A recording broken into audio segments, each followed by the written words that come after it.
his face.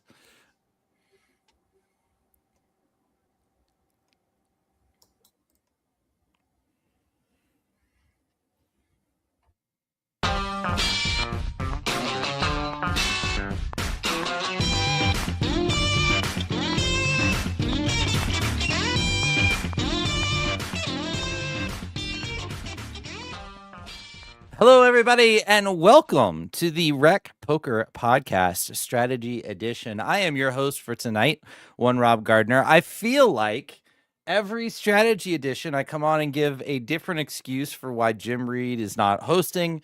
And tonight we have another one. There is some football game going on. My understanding is it is Aaron Rodgers' last career game. He is ending his career tonight against the Houston Texans, but last I heard, Jim was donning all yellow and black and was sitting on the couch chewing his nails and screaming at the television. So he will not be joining us tonight, but he will be back in 2 weeks because I will be out of town heading to the Run Good Tour. And so I promise you he will be coming to a strategy edition near you. This episode is brought to you by our official sponsors of the Rec Poker Podcast, Running Aces. You can find out about them at runaces.com. And Rec Poker Weekend is 3 weeks away now. Last weekend here in January. So if you're in the area, make sure you get it on your calendar and head out there. Some of our Wrecking Crew members will be out there for that weekend. And even if you're not in the area, consider heading out. It's a great venue. The hotel and poker room are literally connected. You can get a room that's maybe even 20 feet from the poker room at times and just boom, straight to your room on breaks. It's fantastic. Staff is great. The structures are great. It's incredibly competitive. And since I can't be there, somebody has got to take down one Taylor Moss because I'm not going to be able to do it. So I need one of you guys out there to do the duty, do the job, take down the infamous Jinch, and do some damage. And on that note, let me bring in our panelists today from the Wrecking Crew. We've got one Chris Jones, one Taylor Moss, and joining us tonight, special guest and Rec Poker Ambassador, Jay Venom Carfiello. Guys, how are we doing on this lovely Monday night? It's Monday.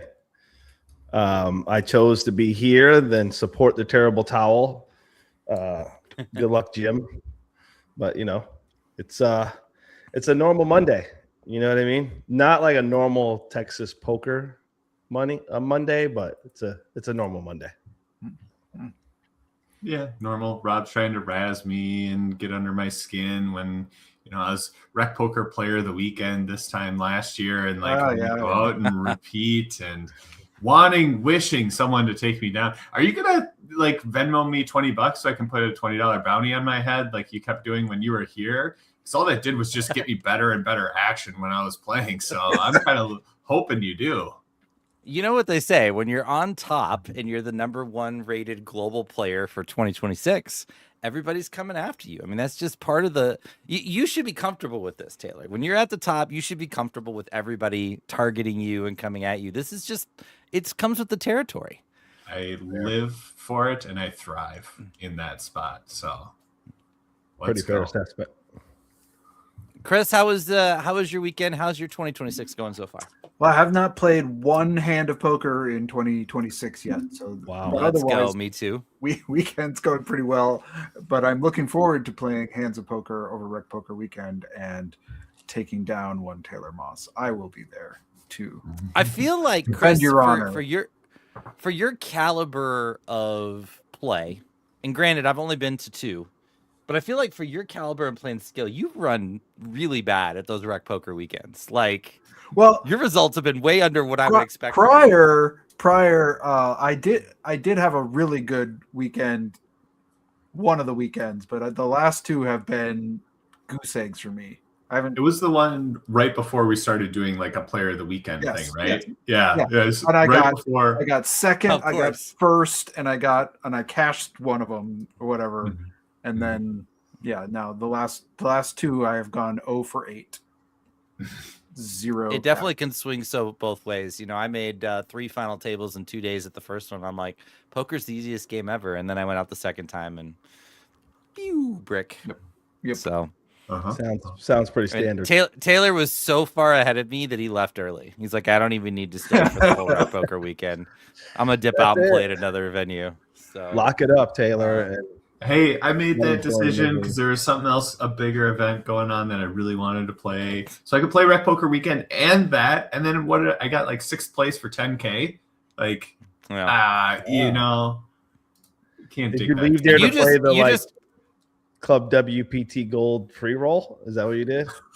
No, there's a different event at a different casino in Minnesota. In his backyard, right? Like, wasn't that back really close? Real close to like where I grew up as a kid.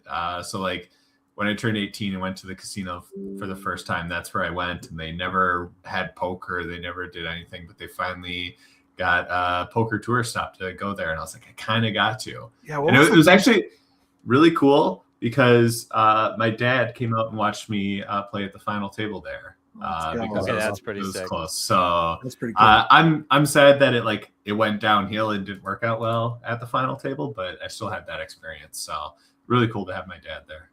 Yeah, that's awesome. My parents are going to be down in Austin, so that's probably going to be the first chance for them to potentially see me at a final table if I can run good. But it's Texas poker, which I hear is twice as hard as any other poker out there. So easy game out here. Easy games. It's the toughest thing you'll ever see in your life. So tonight we are going to talk about talk. We're going to be talking about table talk tonight. And I want to preface this with 2 things. First, I want to talk about the ethics side of this. So obviously there are rules in poker about table talk, and we are all very against angle shooting. We're very against breaking the specific rules, like giving away the contents of your hand in the middle of the action pending and all of that stuff. So we're not talking about like pulling a Maurice or pulling I don't remember what the Alex Torelli action angle shoot was that was like so famous back in the day. None of that. Okay. But I think on the other side of that coin, you do get people that kind of draw this ethical line that's like, well, you can't influence people by being misleading. We play a game with bluffing, right? Like this is like, it's part of the game. And so I think, like, if you're out there and you're just like, I don't ever want to talk and I don't ever want to say anything at the table and give away information and I don't want to mislead people, you can take that decision. But within the rules and parameters of the game, misleading people and being influential in certain ways to affect the action in a legal way that follows the rules is part of the game and is part of the strategy. And so we're not going to dig deep into the ethics side of it. We're going to take it from the point of view of, as long as you're following the rules, it's in play. And we want to talk about some different situations and ways that you can actually communicate and talk at the table to benefit you and get a boost in live poker tournaments. And I'm going to give you guys an illustration, an object lesson, if you will, from the last Rec Poker weekend. So there was a hand, we were in a mystery bounty. We were 2 from the money, and the infamous Dan Kennedy was at my table, and he opened from early position. This is a little bit of a faster structure. So average stack is like 18 bigs. And there's, I think it was 20 left, 18 got paid, and the bounties all started when you were in the money. And so he opened, he'd been pretty aggressive like Dan is. And I looked down to the cutoff at queens. And so I have 22 big blinds. I rip. And he's just sitting there tanking and looking at me and asking questions and looking at his hand. And then he says to me, he goes, well, Rob, do you want to flip?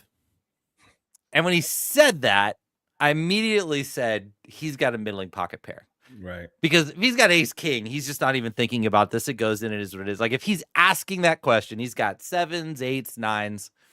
And in that moment, I was like, I know what I need to do. I looked at him and I said, it's a mystery bounty. Stack size matters. What do you think? And he snap called. He flips over 8s. I got the queens. The flop comes 5, 6, 7, and I just walked out. And so, that's a perfect example, right, of a spot where, we don't know what would have happened if I had said nothing. Maybe he calls anyway. Maybe he just gets to the decision no matter what. But I obviously was able to legally, within the rules, do something that influenced the situation and influenced my opponent. And nothing against Dan. Dan's a phenomenal player, incredibly talented player, and his results in Minnesota dwarf mine exponentially. But it was just a situation where he was having fun, and I got a little edge on him there. So I say all that to say, like, having played a lot of live in this last year, more than I've ever done at any point in my career, there are so many situations where you get to influence a lot of things. You get to influence the way people think about you. You get to influence the way people think you think about them. You get to influence the image that you portray. You get to influence and reinforce or negatively reinforce people's biases. And all of these things become a huge part of the psychology that takes place in live poker, which is one of the differentiators that makes it so much different from online. And in a game where, live poker has higher rake, you can't put as much volume in because you can't multi-table, or at least not multi-table in reasonable ways. That edge is important. That edge is significant. So again, it's fine if you're out there, you're like, I'm never talking to people at the table. I'm going to zip my lips and I'm going to have the hoodie up and the glasses on and I'm going to cover my mouth, and that's fine. That's a way you can play. But for tonight, we're really going to dig into this and talk about some situations where, we can maybe potentially do this. So the first one I want to talk about with the panel tonight, and we'll go in circular order here. We'll start with Chris, and then we'll go Taylor, and then we'll go Jay. I want to talk about the first hour and setting the tone. And for me, this is an interesting conversation because of two things. One, I just think in general, the more friendly you are at the table, the more friendly people are with you. And I always feel like even if I'm giving off a little information, I'm going to get information back, and that's a value exchange for me that I'm going to win. But two, like, this is really kind of a spot to set the tone for what kind of style you want to be. And I've been in this weird thing where sometimes I'll come in and I'll be really friendly and try and get other people to friendly. Sometimes I come in and, like, I have the don't F with me kind of mentality, and I kind of look really serious and not angry, but just like, I'm not in the mood. And it's fascinating how people react to those things and how you can use one situation for fold equity, another situation maybe to get a loose call, another situation to be, again, appropriately intimidating, or maybe in a way where, again, you basically influence people to give information. So I kind of want to hear from you guys. Like, what is your approach to talking during the first hour, building rapport? Do you guys tend to be more quiet? Are you engaging? Are you trying to ask not provocative questions, but, are you investigating a little bit? Where are you from? Like, what do you guys do in the first hour to set the tone? I'm going to be really curious what others say on this one. Cause like, I know that you didn't want me to say, well, I don't really talk, but I don't really talk in the first hour very much. Like, I really am. That's actually a time of the tournament where I like to pay attention the most. I like to pick up tendencies. I like to pick up, like, okay, this player is playing really passively. That's going to tell me a lot about, XYZ, what they're doing down the road. So it's actually the time when I am the most focused, is like the first couple of orbits when I'm playing with folks. And like, then I'll get a little bit more chatty as it goes on. So I don't have a great answer for this other than saying that I don't do this very often. What about the 5 or 10 minutes leading up to the tournament? Like, if you're sitting, you sit down 10 Oh minutes yeah. early. I mean, I'll chat with anyone, but like, and I'm usually like, it's interesting. I think about the difference between playing in the local Minnesota ecosystem versus playing at a place like the WSOP or like the Bahamas or like those kinds of, or like, I've traveled to MSPT in Milwaukee, some of those kinds of places, like where I'm going to know a lot more of the player pool. I'm actually more talkative and social then than I am in places where I don't really know anybody. But that again, I'd be curious what others take from that. But that's just because I know people. It's sort of awkward to just talk to 8 random strangers sometimes. Sure. Yeah, unfortunately, I don't really talk a whole lot at the table either. And I know you're trying to get some conversation going here for us to talk about it.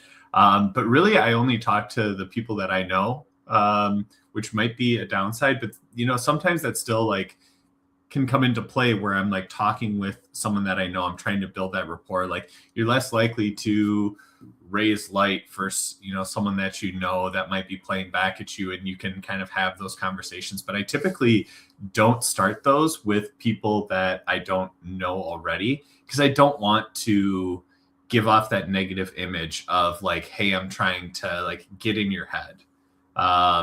So like if I'm playing with Chris, I can be like, oh really, you're gonna raise my big blind again? Or like I'm just going to keep 3-betting you, or, like keep saying stuff like that whenever we enter in a hand together. And I can feel all right doing that. But if I've just got this random, farmer who I've never seen before sitting down at the table, I don't feel like I need to do that, nor do I really want to do that to try and like make him uncomfortable. I am trying to make this a comfortable game. So if I am talking, it is very much just conversational, talking about stuff, just picking up something that they said they had and trying to have a conversation around that rather than get the influencing type of action. But if it's Dan Kennedy, oh yeah, like I'm trying to get him thinking about something, get him to think a different way than he should be thinking. Yeah, Jay, what's it like in the Wild Wild West? Ooh, let me tell you, down here in the South, boys. So I think this part about me, Rob knows that the team overall probably knows about me is I try to set the tone at all my tables, and it's odd because it also very much depends on how I'm feeling that day. But for the most part, like I go in, I like to get. I don't have the ability to have that 10 minutes before because I'm usually late regging anyway because I'm always late. But I like to kind of set the tone quickly, and it's usually just like basic, right? Like I want to get an idea. It's so easy for you to pinpoint the folks that are just miserable today because they've been running bad for the last 2 months, right? Because you sit at the table and it's just a quick, hey, good morning, how's everybody doing? Or you got somebody on your right, but hey, how you been running lately? And like those are just most folks in these fields don't see that as the engaging conversation from a strategy perspective, right? And especially if you're just outgoing. So like me, I'm an extrovert, so like I talk to everybody and anybody, and that's whether I'm local or on the road. I probably definitely do it a lot more when I'm local, just because I just naturally end up getting a lot of conversation, but I can get an idea of, a reg that I've been playing with quite a bit, just in the quick conversation of, how's your day going, or how's it been this week? What have you been doing lately? And you just get so much information, believe it or not, like just in that very short, quick interaction, and then the rest of it just becomes, a few spots of conversation or, just visual tells, that we can see at the table. But if I'm in like WSOP, it's the same thing. I go out, I have a conversation. It's probably pretty quick. And I just want them to know that I'm a friendly guy. So it kind of sometimes gives off like I'm going to be passive until the cards are in the air, and then it's a different ball game,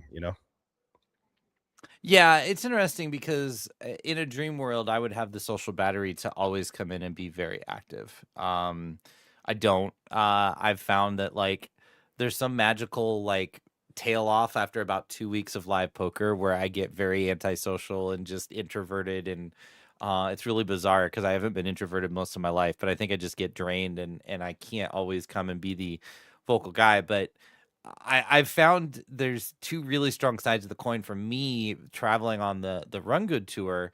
One is like the times I do come in and have like my headphones and I'm like not super talkative, I'll get this comment again and again and again. It's so weird because it's like headphones are the new backpack. Like I'll sit down, I'll have my headphones like, oh, we got a professional at the table. And I'm like, the hell does headphones have to do with being a professional? I don't know why that's a new thing, and maybe it's just a Run Good Tour thing. Because most people are there to have a good time, and so they figure if you have headphones in, like, you're serious. But like, it makes people feel like you're kind of like some circuit grinder. And there's times I'll use that to my advantage. Like I've talked about, like I'll be like, okay, well, I'll be the circuit grinder, and we'll see if you don't want to mess with the circuit grinder, or you want to target the circuit grinder because you want to go after him. And then whichever way that they swing, I'll use that to my advantage. But on the flip side, like, I find it fascinating how often just people talking about their lives will give you information about their risk tolerance, about their motivations for being there, what their goals and objectives are. And all of those things play such a part in decisions. You know, if you find out that somebody is there and they just want to cash their first tournament, oh my God, that's valuable information on the bubble, right? You find out that they're like, you know, oh, I want to win a ring, you know, you know, I'm out here for a week and I'm just out here to fire. Okay, well, now I know you're never gonna fold. Like, you know, like, you can get a lot of information, and sometimes it doesn't come in the forms of poker. Sometimes it's like them talking about, like, oh yeah, I would never fly here because flying is like too risky, right? When it's like the safest form of travel. Or you know, they're really, really, really excited about going out to dinner, you know, and like they're starving and you're getting close to like dinner time. And it's like, okay, well, this guy's gonna, you know, go for the double up or get out because he's hungry. Like, there's just so many little things you can pick up on. And the more you're willing to talk with people and get that information, the more you can use that to your advantage and kind of build that portfolio of info. And this is, again, I think it's very important to kind of delineate, like, a lot of this is going to come down to how casual and recreational your table is. If you're Chris Jones and you bink an epic giveaway and get to go down to the Bahamas and play in a Supermax or whatever it was called, you're probably not sitting at a table where, like, you're going to be able to strike up some casual conversation with these guys and get valuable info. Those are definitely tables you should keep your mouth shut and not say anything. But if you're in a daily tournament at your local casino, a Run Good Tour, maybe a low buy-in, you know, circuit event, there's going to be enough casual players in these spots that I think you can get a lot of info out of it. So, all right, I want to bring up some specific situations. And the rule is you have to have some sort of response. So let's just pretend we're playing in a tournament field where you can't be quiet. It's against the rules. Run Good actually recently ran a tournament. Tana referenced it last week where, like, table talk was allowed. And I was so irritated because that was the one day I ran super deep in the morning tournament, so I didn't get to play it. I was really looking forward to playing that one. So we're going to go through some specific situations. I want to hear your thoughts. We'll go in reverse order. We'll start with Jay and go around counterclockwise here.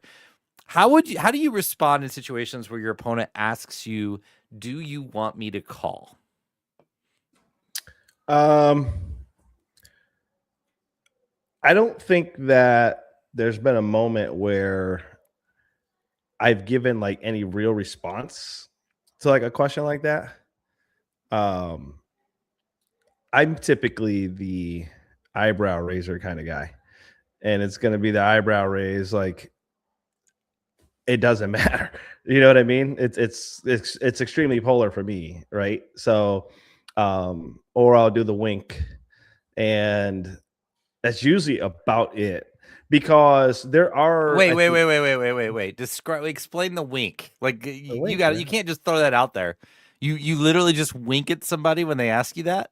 Wink. Yes. Okay. So that's a lot of my opponents about that. So that's a form of communication. So what is your manipulation, or I used that M word. I didn't want to use it. What is the influence you're trying to accomplish with the wink? Right. I think where it's me actually getting more information from them down the road. Right.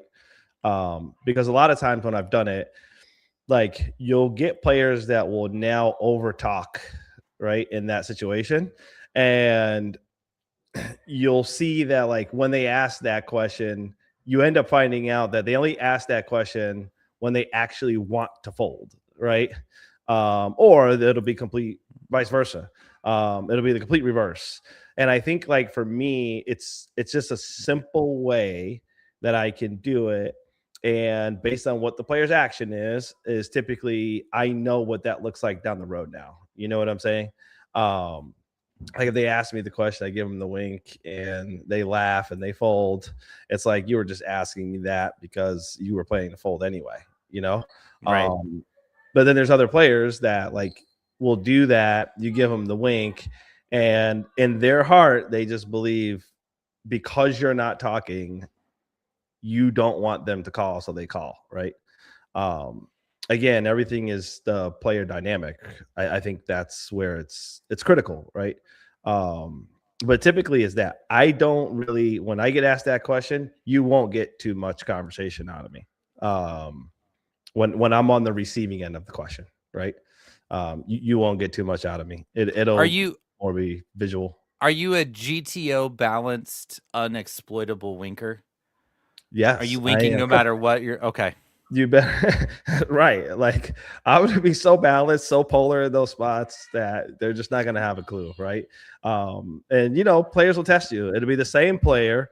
There's this guy that I play with quite a bit here. He's really solid here in the local area in Dallas, and like he'll try to spark conversation with me all the time. And he does that. He'll do this whole like, you want me to call this time kind of deal, right? And we have history.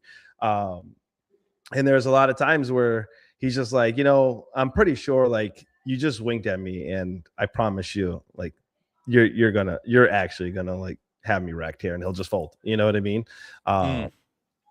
And there's other times where he's done it and it's been a full bluff. You know what I mean? And then the other time he's been wrecked. So he just like you just keep him on his toes, man. You know. Taylor, what about you? What question are we answering? My kids popped in earlier when you were adorable. So how do you react, respond? And again, like some of this can be nonverbal too, but how do you react to the question, do you want me to call? Yeah, so my typical approach to getting asked any sort of question is always like answer with a question. I think answering definitively can sometimes I like that a lot. Give away like what you're trying to say. And a lot of people can pick up on that. And they're wanting you to say like, yeah, I want to call, and listening to like the tone and like the uncertainty of like, oh, well, I think he said that, but it didn't sound like he was being truthful. Because earlier when I was talking to him about his family, he didn't have a slight pause when he said certain things. But now when he said, yeah, I want to call, I picked up on it. So I think the right way is always like, don't answer any of the questions that you get asked, but try and like reframe them and kind of go through there. So it's like, hey, do you want to call? And it's like, are you looking for action?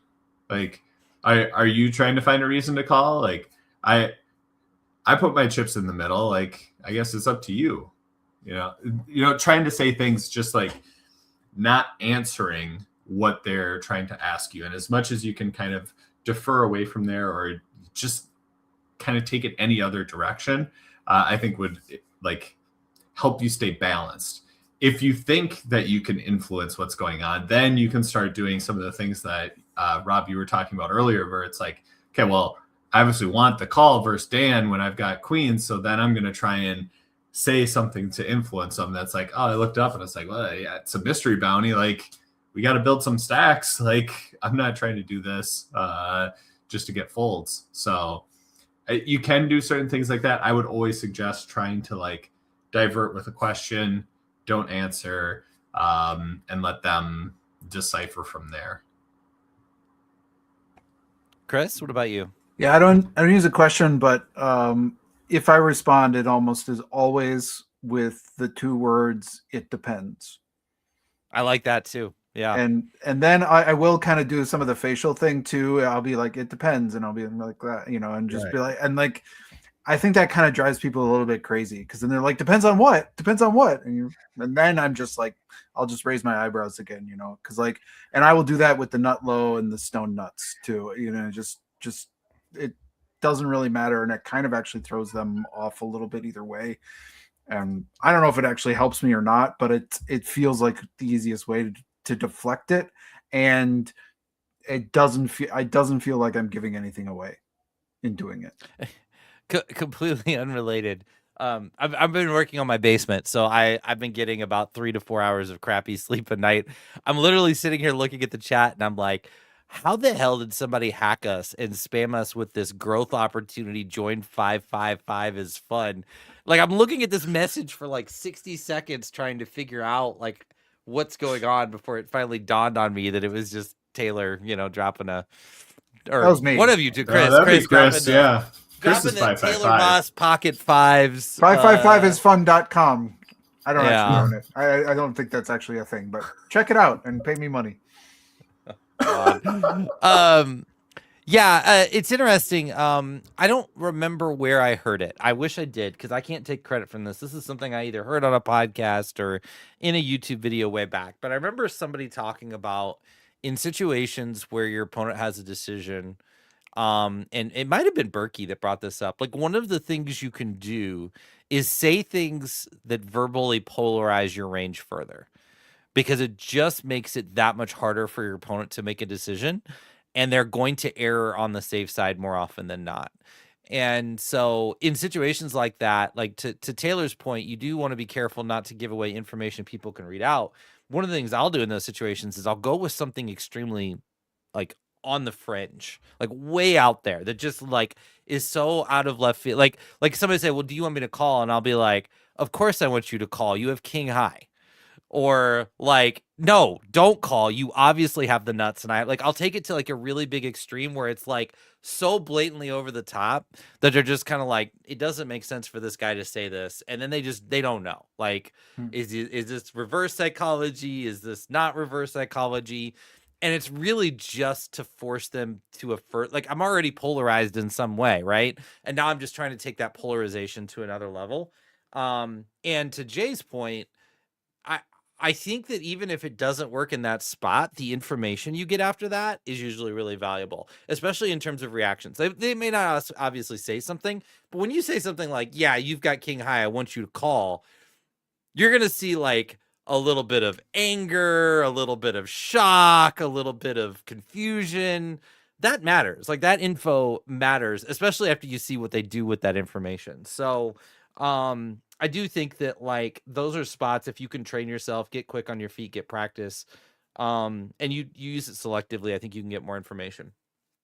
Here's another one that, oh, go ahead. Who was going to, I heard I was going to say, I think one of the responses that if you can get, because it's so broad, like you see it so much and I kind of laugh at it a lot, but if you can get really good of kind of utilizing some conversation, even a response to that question, because you hear this a lot, right? Where folks go, well, you haven't called me yet, so I'm pretty sure I'm ahead here, right? And you would think like it's one of those just like standard spots where people just like, they have you dominated. But if you can learn how to like utilize that response, and again, I do think it goes back to what you said, Rob.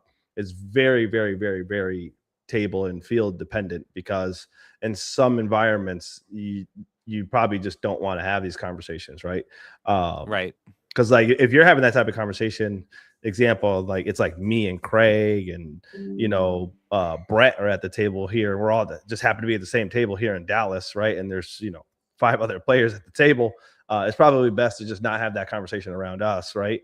But the reality is like if you can get really good at like leveraging that response, and being very intentional, it's actually a good response to that actual specific question, Yeah. Let's go over another one here. And this is kind of more of a broad category because this comes up with a lot of different situations. But hands played out, you don't show down, and then your opponent asks you, what did you have there? Now, this is a situation that, again, some people get uncomfortable ethically with. It's like, well, you should not lie or be misleading. I think if you're between shuffle up and deal and walking to the cage, it's all fair game. I don't think that like, somebody asks you what you have there and like maybe they, you feel like they're susceptible, you can lean into them. I don't feel like misleading them on the contents of your hand is in any way unethical. How do you guys handle that situation? We'll go Chris through Jay again. Like how do you handle spots in between hands? Somebody just wants to know what you had there, or maybe they say like, oh, did you have an ace there? Type stuff like that. I've kind of shifted my approach on this one over time. Like I'm willing to not fully tell the truth in those situations, but I'm a lot more careful about not telling the truth as I've gone along in my career. Because there have been times, I think, early on when I would be like, oh yeah, I had whatever, right? I had the nut flush, and somebody's like, well, I folded the ace of hearts, and you're like, oh, well, God damn it. So I'll just tell somebody like, that was a good fold, or something like that, something that indicates strength or weakness, whatever I'm kind of wanting to, but I won't really discuss the contents of my hand exactly. Yeah, I get this one a lot, and I think I might have talked about this before, but typically I get that question and I go like, what did you think I had? And you'll never believe it, but people have 100% success rate of guessing what hand it is. I ask them, what do you think I had? Pair of jacks. Yeah. Nailed it. Wow. Nice. Yeah, they always get it right. So yeah, that's how I typically approach those situations. I let them guess. Now I get information from them of what they think I had, and my answer is very balanced in that it's always yes. I like that. What do you do if they actually guess your hand? Then I say yes. Yes. Yeah, no, I have ace queen and I bluff the river, and they're like, did you just have ace queen high there? Yeah, I did. That's so fair funny. Enough. I'm always on a draw, and I've always missed my draw. That's typically where I'm at, and when I get asked that question, even on like bluff the rivers, and then they're like, it's a really good spot to bluff, and it's like, yeah, like it's a good spot to bluff. So you're essentially trying to make them feel like they made a mistake. Yes. Okay. And then I think it's important to follow up with how you use that to your advantage in the future. Because if I get like specific for one particular person, right? And now I know that I'm in a spot where I have the nuts, right? Or nutted hand. They now know that I'm capable, right? Based off of that conversation. Naturally, if they believe me. But it tends to be because I started that conversation at the beginning when I first sat down at the table, right? That there's a little bit of trust there. So like, regardless of what my conversation is, it's more or less like I don't think he would lie here. Like, he's definitely capable of this spot. Well, now when I do have a nutted hand, it's very easy for me to go back to that same line and just get called off way more than I would, You see it now. Let's put a disclaimer in here. You probably see it more in the state of Texas poker environment, but you do definitely see an increased percentage of just getting called off in that spot, because what you'll see a lot of in a lot of these fields is they'll try to remember that conversation, but they don't think that you remember the conversation, right? And you see a lot of that where, like, example, me, I don't forget a single conversation, right? I don't forget a single conversation. It's very rare that I forget a spot. It's very rare that I forget what line somebody took. But there's a lot of folks that they do forget, and they just expect that you forgot the conversation, right? Or you even forgot the line that you took. You know what I mean? So I think everything just goes back to what I said originally, is everything you do, if you've put it, experience helps, right? But if you're very intentional on everything that you're doing at the table and very aware that you're doing these things, it's the long-term, right? Effect, right? It's you're going to get into those spots where you're just going to get paid off, or you're just going to get somebody to fold in a spot that you really need them to just lay their hand down because, this pot matters to us, right? And I think like everything you do prior leading up to that is very important. And if you're not capable of actually like retaining that information in those conversations, it's still okay to put a note, right? Like you still make notes. Like you don't have to just make notes about hands. Like there's been times where I've made a note, right, on a break of what my conversation was with a particular person, just because I felt like they were a stronger opponent at the table, right? And because they were, I wanted to have that note, right? Because I knew, like I did this a lot at Choctaw when we were up there, Rob, where I know a good portion of that pool, but there were some players that I hadn't really played with before that I considered to be pretty solid. And I knew we were going to be here all week with them, right? So I'm going to run into them quite a bit during this stop. So I want to be able to have that note where I can go back later and say, okay, like here's what the conversation was, and this is what the opponent's reaction was. You know what I mean? So I can use it to my advantage. The best. What about in a situation? This is for all of you. Any of you can chime in because it kind of goes hand in hand. I had a situation semi-late in a tournament in Tulsa last time I was there, where I was in the big blinds. I want to say like 22, 23 big blinds effective, getting kind of close to the money.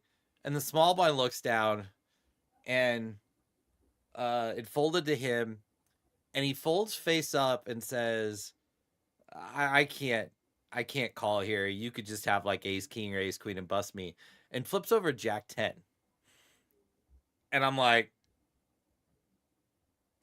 and in the moment I was just like, good fold. I had king 10 because like, you probably just saved your tournament. I think I had like 9-4 offsuit or something. Right. And part of the reason I did that, I'd love to be like, part of the reason I did that is I was so shocked that I was trying to cover up for the fact that I was shocked. I didn't want to be like, the hell are you doing? Like, I didn't want the hell are you doing face. I wasn't going to say that, but I didn't want to have that look on my face. Like, you crazy nit. Like, I didn't want to give that off. So that was the first thing that came to my mind and it just rattled off. So like, and there's other situations like that too, where people will just make these absurd folds. I mean, we're not talking like it's cuspy, like bluff catcher but like, you bet half paw in the river and they fold 2 pair or something. And it's just like, it's very clear that they just don't understand the value of their hand. Does that change your guys' answers? Do you approach those situations any differently? Do you just shut up? Do you embrace it? How do you guys approach that? For me, go ahead. I was going to say, I always have it, but you go ahead, Chris. Yeah. For me, it's when somebody states something that gives away their perception of me and my play, I want to lean into that as much as I can. So if they're saying, well, you're never bluffing in this spot, and I want them to think I had the nuts. And if they're saying like, you always have it in this, I want them to think whatever they think about me, because if I know that and I can sort of place them in that box, that's really helpful for me later on. So, and I'm just thinking about one of the last tournaments I played before the 25K was because I was not getting this kind of information in that, but was a situation where somebody said those exact words to me here is like, I folded, they had top pair, right? I got them to fold top pair and they were like, well, you're never bluffing in this spot. And I was like, yeah, great. Really good fold, really, and I just want them to like walk away thinking like, good on them. They made it great. And in fact, they just folded the winner. Yeah. That's typically what I'm trying to do when I'm always just like auto confirming when they're guessing hands, is like to try and like reinforce that, like, yep, you've totally got the right read in this spot, and just keep trusting it going forward. And now I've got line of sight into like how they're thinking about things and how they're playing certain hands. And yeah, I mean, it's just kind of like information, but like Rob, in those spots, like you got to follow the Taylor practice, which is if you're in the big blind, you never look at your cards, not until the action's on you. No, because I'll show. Like you don't want to know you had jacks when. No. If somebody gives me a walk and they show like a really strong hand, and I have them dominated, I'm gonna show, because I want to keep getting walks. I want to reinforce that Yeah, you're making good fold. I want them to think like that their spidey sensors are tingling.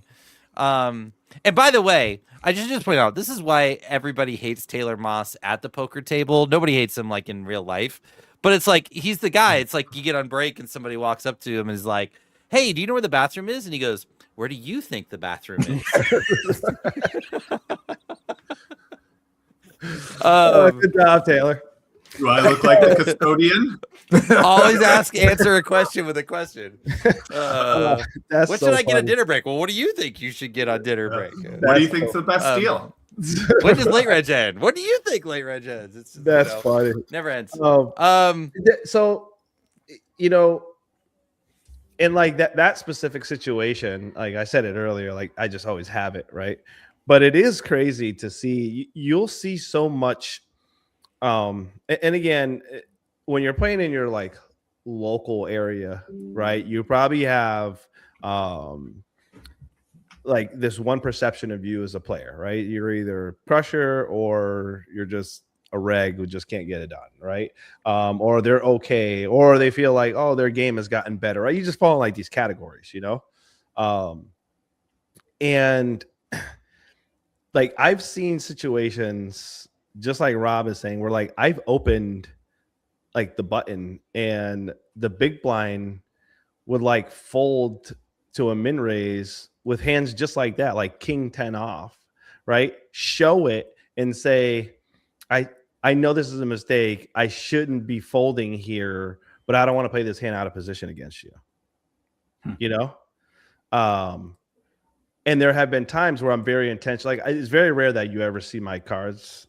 If I do show cards, it's 1000% like very, very intentional that I showed my hand in this situation.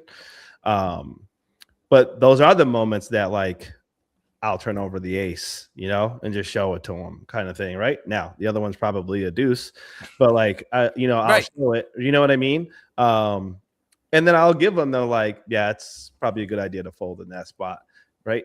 Meanwhile, in my head, I'm going, why the hell were you not 3-betting me here? Right. You know what I'm saying? But that usually gets followed up by like, if I raise there, were you going to call?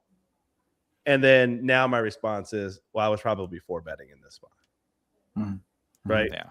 I have this weird control thing that, and Rob laughs at me, and Craig does too. I just always want to be in control of the pot. And that is very intentional with everything I do. Bets, talk, my timing, like there's some very intentional things that I do because I just want to always be in control, and always being in control doesn't always necessarily mean conversation or bet sizing too, right? Right. It could be timing. It could be quite a few things. But yeah, it is amazing how many times people will lay down a hand to you and you're just like, wow. But I always have it. I promise you that. Here's another one that's in a similar category. And now this one's a little bit tricky because in cash games, I believe that this is okay. But by the letter of the law in tournaments, this is against the rules. You'll still find yourself in this situation a fair amount of the time because, tournament directors are not, and even some of the dealers aren't always like very strict about the rules, but it's the infamous, if I fold, will you show? And it's illegal in tournaments because it's a form of collusion. But you're going to get in those spots sometimes. And if the dealer doesn't enforce the rules, then you're kind of in a position where you do have to be careful. You can't be like, yes, because now you're actively participating, but that doesn't mean you can't say anything. So, and this is a common one you'll end up in, especially when cash players play in tournaments.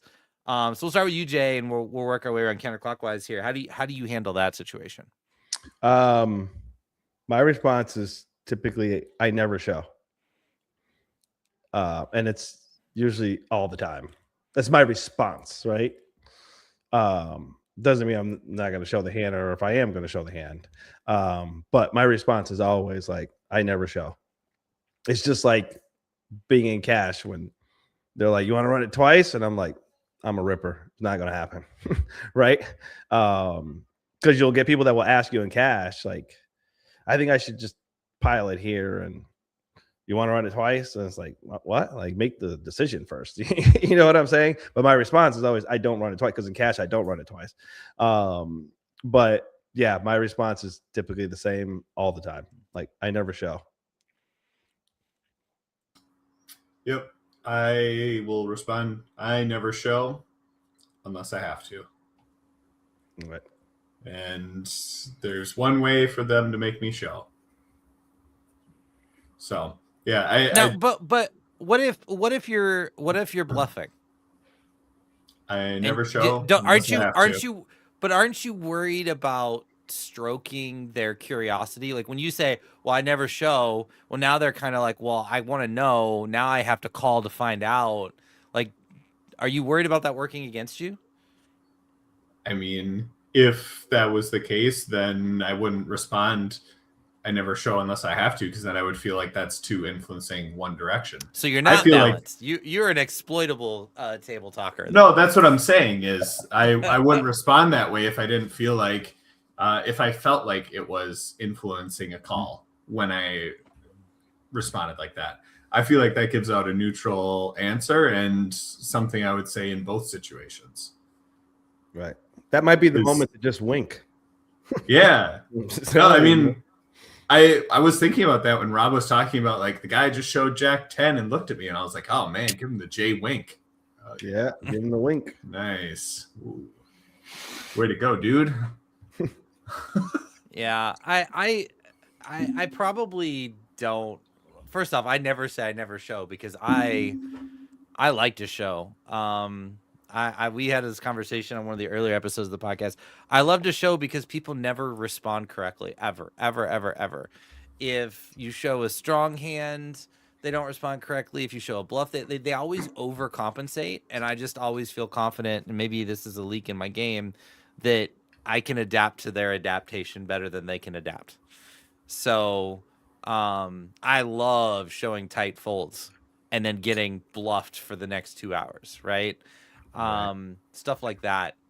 So I probably don't ever do that. I have on occasion said next time is an interesting answer that will get some reactions out of people. But generally it again, like, I'm trying to find creative ways to influence them in one direction or the other. So I'd be leery. I would definitely be leery of doing it, but I also don't bluff as much as the three of you do. So I don't end up in a lot of situations where what the hell is that supposed to mean? Hey, my red line's pretty high, so I'm the poker pastor. I'm on the straight and narrow, man. If I bet, I've got it. Like, there is no triple barrel bluffs. I don't have that third barrel. My bluffs are like 20% on the pot on the flop, and then like 25% on the turn. Are you know? And then when they call, to like, this I'm conversation? Done. Good for you. Like, where have you been? Like, Jay said the line that I've said for years on this podcast is that I've always got it. I always have it. And then you're sitting here accusing me of bluffing. You're going to get people into trouble by calling me, especially at Rec Poker Weekend, because I always have it. Right, like, we always have the nuts. You are hurting the community by saying stuff like that. Right. I had a guy on Saturday this week that literally nicknamed me Mr. Has the Nuts. That's what he nicknamed me. And new people come to the table, they're like, oh, by the way, that guy right there in seat 7, yeah, that's Mr. Has the Nuts. So tread lightly. That's what you got to do, man. You got to set it up, and then you bet 250% pot every. That's the kind of play when somebody says that kind of thing. That is the one time I will show my hands, and that's like, then I have the nuts. Let's say I have the nuts like 3 or 4 hands later. I'm showing that. That. Like, okay, let's reinforce this narrative, right? And that is the only time I'll really show my cards. And then you follow it up by pointing at the guy who said it. That's in seat 1, and then you wink at him. You show it, you point at him, and you wink. Yeah. You know, and then when the guy says that, whatever question Rob's saying that people are asking, you just look at him and you wink, and they're like, "Jesus, this guy's always got it." You know, that's how that works, man. I've got one more situation for you guys, and this is another one that comes up pretty frequently. but is kind of more of a category than maybe like a specific line. And that's where a hand plays out, and then one of your opponents nearby looks over you and says, well, how would you have played that hand? Start with you, Chris, and we'll kind of go around the table. This is one I struggle with because I don't like revealing my thinking to the table. But at the same time, I'm on a poker podcast. People know that and want to talk some strategy with me. And I am so happy to do that away from the table. I love doing that on break. But at the table, I really hate doing it. So I have I mostly move into like a very passive, agreeable, like basically if you said I'm thinking about limp jamming every hand, I'm like, yeah, that's a good strategy. You should, I'll just kind of agree with whatever somebody Taylor's wants. Right there, Chris. I mean, right there. I'll just kind of agree with people at the table unless I really know them well, and then I'll be like, I might give them a little something, but then I'll follow up later or something offline or whatever. Yeah, no, Chris is totally right. Like, this is a tough one for us. Being on the podcast, wearing the Rec Poker stuff, wanting to be that approachable person. I can get suckered into this too much just because of like that type of attitude of like, I do want to help. I'm never going to like make it a big conversation, but I might respond quickly of like, no, yeah, you have to, check there and hope that he's bluffing into you or, something like that. Like, I think you did it right. I'll also say like, hey, if you want to chat more, find me on the break and I can go into it more, but I'm not going to like, go over it here. But that's the one that I think is really tough for me just because I want to get this environment of Rec Poker and be helpful. And if it is a big one, you can also say stuff like, hey, like go post it in our forums, go post it on our site, like go and we'll get the community to chat about it. Cause I think that's a really interesting hand, that type of stuff. But that will be like the one time where I don't have the one standard respond with a question to your question. Right. Well, now you get to venture into the world of Jay, aka Venom / Dallas Poker. The guy that lifts his hoodie up and just says "You all suck" on a t-shirt right underneath. Is that? Yep, that's usually the one I got. The one that says "Warning, might donk bet," and I just hold it up. So this is same thing along the lines that you guys are saying. It's very a challenging question for someone like myself because I do interact a lot with a lot of the folks, especially like here locally, and a lot of folks that have they watch Chase the Dream or they've watched some of the podcasts that I've been on that have talked strategy. So I'm very intentional on certain things in this situation. There are spots where someone is asked, like, what do you do there with ace queen? And I know I'm going to get in a spot here where I just need them to fold ace queen, and I'll be very intentional of like, yeah, you can't call there. Right. And I may just give a full on speech as to why they shouldn't call. But I am also someone that will find you on a break and go in a little more in depth in the conversation. And actually give them a decent amount of like coaching in the moment. And I'm totally okay with that. Right. Because here's the thing. If I have had a conversation with someone on actually how to play a hand, like I'm not going to have these conversations like full drawn out at the table. Right. Like that kind of annoys me overall. Like I see it a lot. And it's funny because Craig called me out one day and I don't remember like Rob remembers this because he dropped it in a text and he's like, well, I got Jay's over here at the other table coaching everybody, because he overheard this conversation that we were having. And it was funny because I literally was just like having a conversation with people at the table. And I was literally telling them like the complete opposite of what they should be doing and as to why. But I have gone and found people afterwards, right, and be like, hey, so that ace queen hand, like, you know, I know you should lay it down here, but like, here's the things you need to think about before you lay the hand down, right? But I'm aware enough that I know I've had this conversation with that person. So in the event that we get into this situation, I may not 3-bet him, right? I may just flat behind in a certain situation, right? Because I feel like, okay, this guy is he's trying to like play like how I'm thinking. And I think that that's where adjustments, like we talk about adjustments, right? Adjustments aren't just how is my table dynamic, but you also have to adjust based off of the things that maybe you have said or done at the table, you know? I can tell you, I had a like, and this is why I don't like the at table coaching piece. But there are players out there that pay attention enough if they feel like you're a strong player that will watch the things that you're doing and apply it, right? It was so interesting to me. This is like a light bulb moment for me. I had a guy at my table that I've played with quite a bit, and you know, usually he's like drinking, but wasn't drinking that day, so you know he's a little more dialed in. And I watched him make this play, and I was kind of impressed, right? And he had a lot of chips in front of him, but he did it in a hand with me. And what's funny is later on, somebody said to him, like, "Oh, like you got a lot of chips," and he's like, "Yeah," and he says, "That's because I have a coach that doesn't even know that they're my coach." And he looks over at me and he smiles and he winks, right? And you know, wait, we can wink at Jay? Yeah, they wink Jay the wink, right? You know, and it's so wink 3-bet. Right. So I'm laughing because I'm like, man, damn. Like it was like a light bulb moment for me, because I'm like, yeah, I didn't teach or speak in the moment.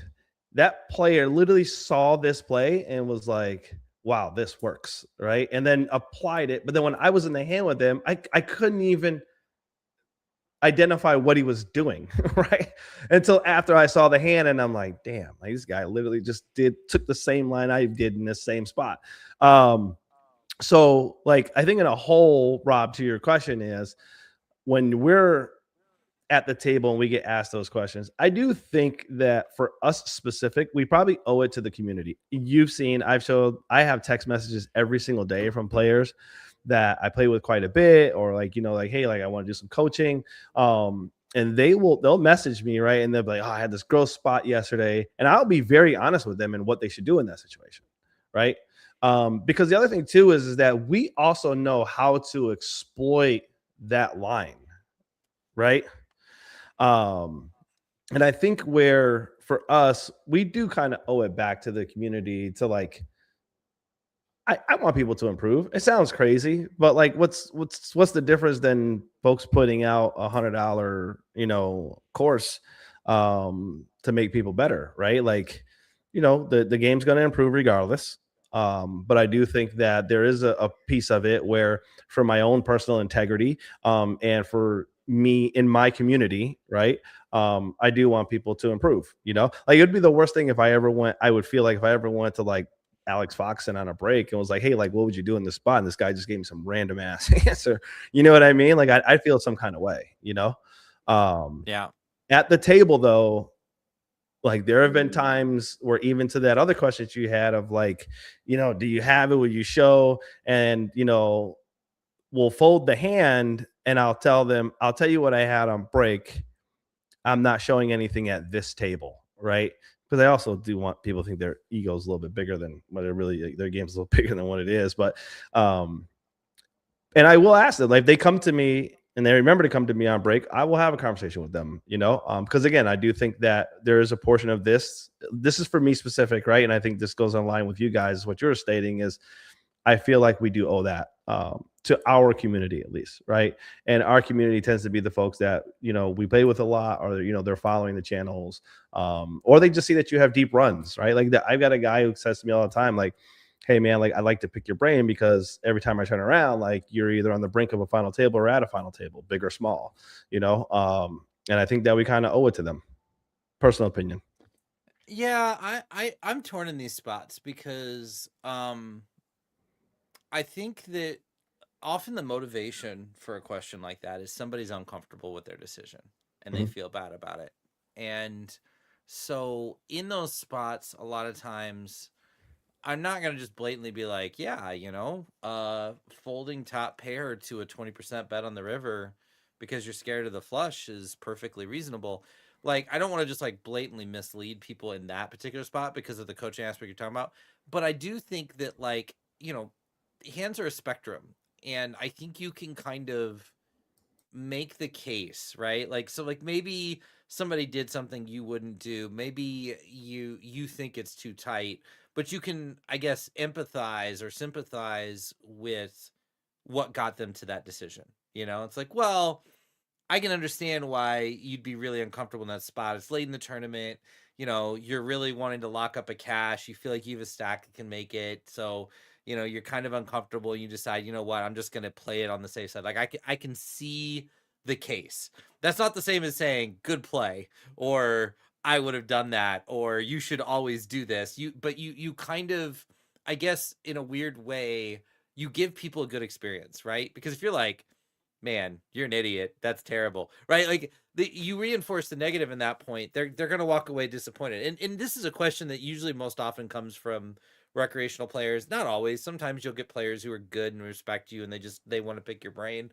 But I do get a lot of casual players that are there and it's like, I don't want them to walk away feeling bad about themselves. And so I don't want to outright lie, but I will kind of just walk them through it, kind of reverse engineer what they did and go, I can see how this is there. In terms of like the good coaching and helping people and being a leader within the community, I think that it's important that people understand the time and the place. Like I like what Taylor said earlier in the pod about, getting people to come to the forums and ask the question there or whatever. Like if people are looking for serious strategy, then I think there are ways to funnel them into other areas. Right.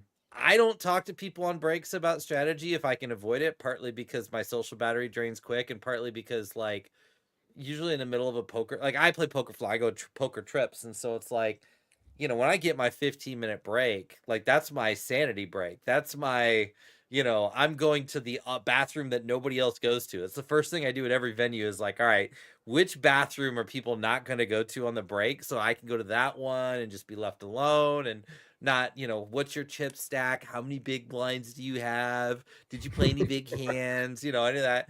Like I'm trying to get away from all of that. So I think like if people are serious about wanting advice, you take them out of it, or you say like, I'll talk to you after the tournament. Like, I don't know, for me, there's something about like when the tournament's over that makes me a lot more willing to talk about those things.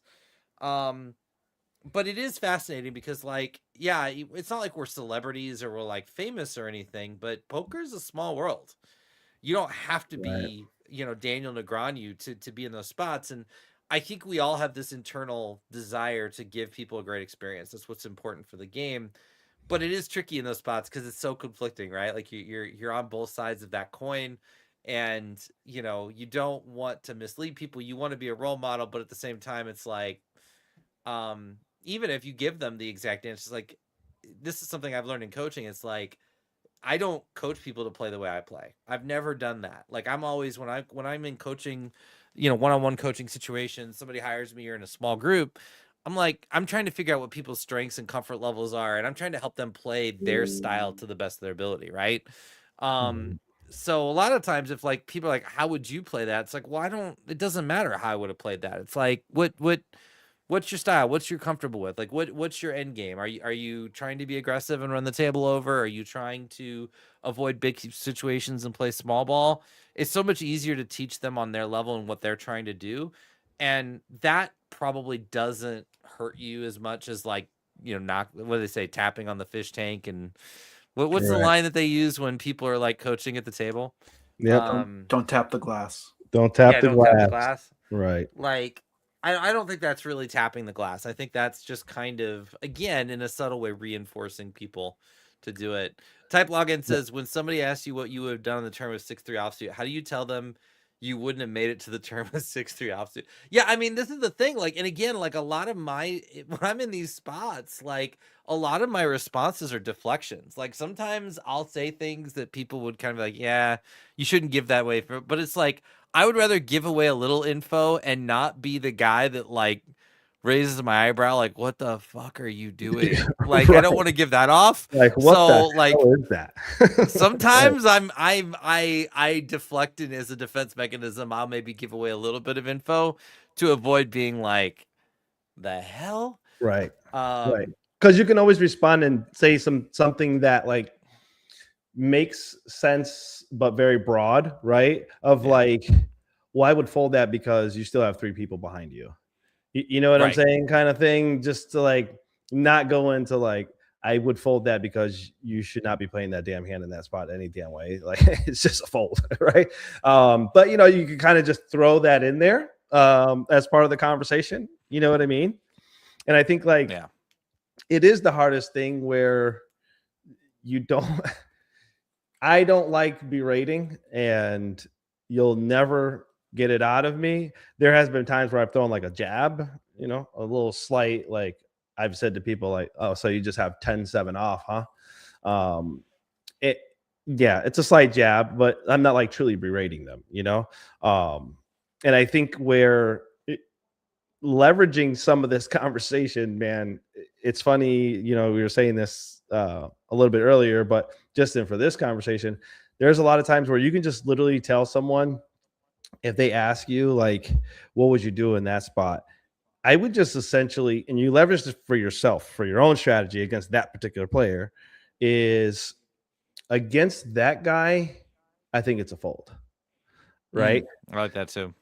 And I can't tell you how many times that has put me in a spot where they think in their head, well, against that guy, like I should be folding, but now that means against Venom, I should not be folding, right? And again, you use it to your advantage when you need to, you know? Yeah.